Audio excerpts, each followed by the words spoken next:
नमस्कार, आप दर्श न्यूज देख रहे हैं। मैं हूं परमवीर सिंह। मुकेश सहनी का सपना चकनाचूर हो गया है। तेजस्वी यादव ने जोर का झटका मुकेश सहनी को दिया है। अब क्या करेंगे son of Mallah Mukesh Sahni?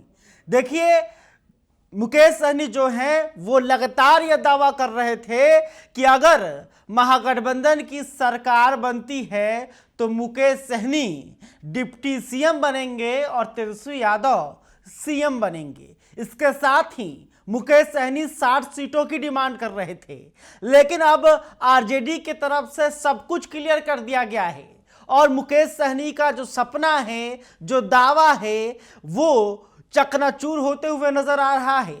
Mukesh Sahni deputy CM बनने का सपना देख रहे हैं, लेकिन दूसरी तरफ तेजस्वी यादव की पार्टी आरजेडी के बड़े नेता ने इन दावों को खारिज कर दिया है और बताया है कि अभी तक कौन डिप्टी सीएम होगा यह फाइनल नहीं हुआ है।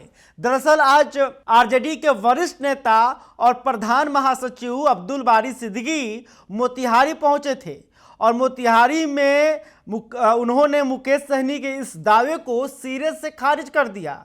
उन्होंने कहा कि लोकतंत्र में कोई भी कुछ भी कह सकता है, लेकिन महागठबंधन में डिप्टी सीएम पद को लेकर कोई निर्णय नहीं हुआ है। तो देखिए, यह बड़ी खबर है कि मुकेश सहनी डिप्टी सीएम होंगे। इस बात पर अभी महागठबंधन ने कोई निर्णय नहीं लिया है।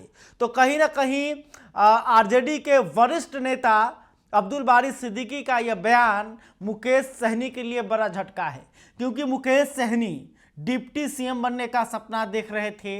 कई जगह लगातार उन्होंने इस बात को दोहराया है कि अगर तेजस्वी यादव मुख्यमंत्री बनेंगे तो मल्लाह का बेटा डिप्टी सीएम बनेगा।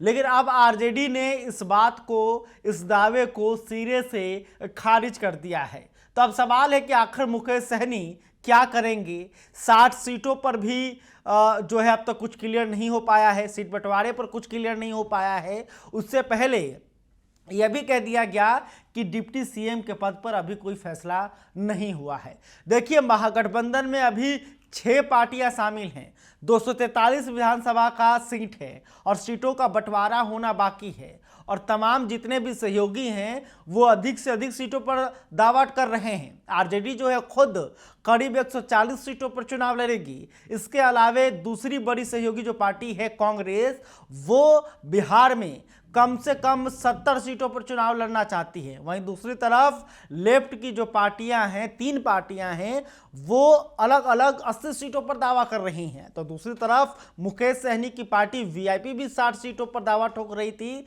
और साथ ही डिप्टी सीएम का भी दावा किया जा रहा था। लेकिन आरजेडी ने मुकेश सहनी के इस दावे को सिरे से खारिज कर दिया है। तो अब देखना होगा कि आरजेडी के तरफ से ये बयान दिया गया है, इस पर मुकेश सहनी का क्या रिएक्शन आता है। वीआईपी पार्टी के जो नेता हैं वो इस बात पर क्या कहते हैं?